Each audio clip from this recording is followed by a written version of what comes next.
Hey, good day everyone. Here's another video by You Can Do It. So we're working on a 2005 BMW X5 3.0, also known as the E53. And this vehicle has about 115,000 miles. And you can see I got the brake light on, I got the airbag light on.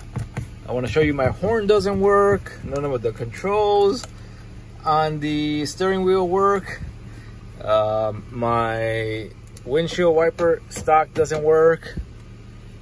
So what's been happening is what I just shared, but you know, I first changed the clock spring, and the clock spring sits behind the airbag. You got to take out the airbag, the steering wheel, and the clock spring, and take all the stock, the indicator out, the washer stock out, and the power steering stock out, and put it all together, you know, swap it out, put it all together. And I thought that was gonna fix it, because that's usually the common problem, and it didn't. It was still the same procedure. The other thing I'm having is, you can see my light just randomly opens, and I gotta turn it off every time I open the door, any door, it'll randomly open. So what I found out is there's a common issue in these vehicles, and it's related to the ignition switch. And the ignition switch is over here. So there's a Torx screw, I believe it's a Torx T25, and then this panel is going to come off, and you know, there's a Phillips screw at the top. I'm going to remove that. It's already removed. And I hear that if it's a faulty ignition switch, you know, that's the cause for most of these issues. And so that's what I'm gonna do. I'm gonna swap out the ignition switch. It got a aftermarket part for, I don't know, $15 or $20 on Amazon, and I'm gonna give it a try. All right, guys, so I removed the top cover. There was a screw right here at the top. It was, you know, just a Phillips screw. And then I removed the bottom cover, and it was a Torx T25. That's it. So this pops out, and then you have access to, this is your ignition switch. I'm gonna try to show you. So there's the one Torx sock screw right there, and one beneath it somewhere. So let me pull this connector out and make some more room. All right, guys, I want to show you how to remove the harness. Put some light in there. So again, that's your connector. What you got to do is, you got to pull this switch out. So this is inside. You got to take a Phillips screwdriver and pull it out, and then you're going to be able to pull this out.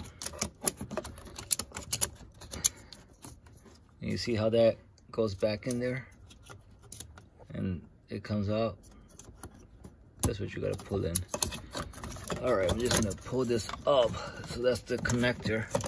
Get it out of the way. And try to see. So right here, right underneath it. Let's see if I can. Right there, there's a bolt, a screw. Looks like a T27. And then there's one. Right at the top where my finger is. So those two screws you got to remove. All right, guys, I got the two T-Torx 27 screws out again.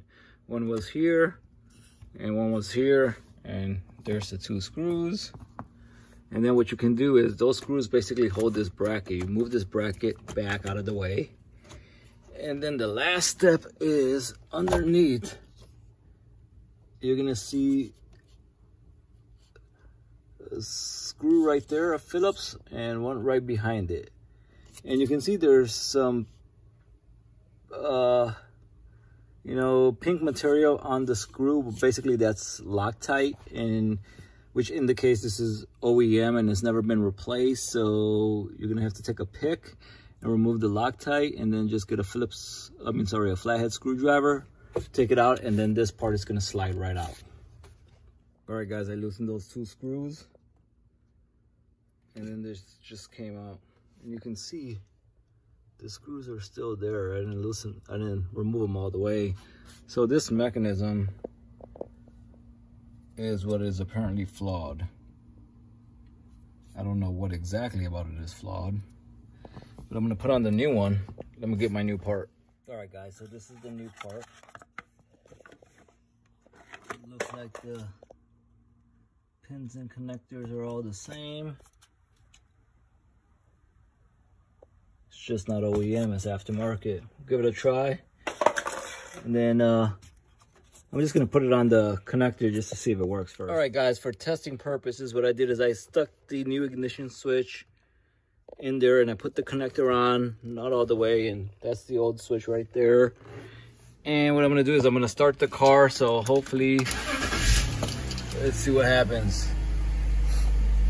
Okay, the brake light went away, the airbag light went away, awesome. The horn works.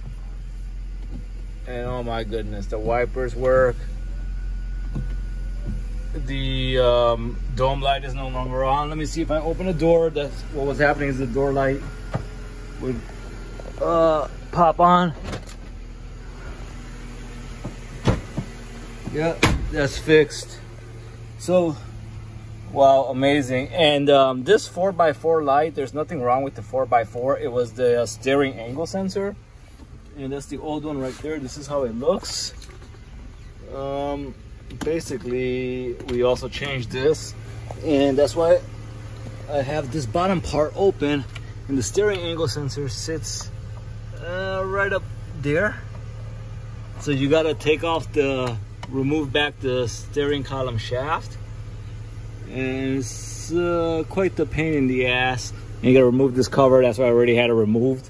So I'm just gonna go patch this up, put the 2 screws back on and put the 2 Torx 27 bolts back on and put the clamp back on. But there you go. This video hopefully helped you. Please like and subscribe. And if you have similar issues, please share this video. Thank you. Bye.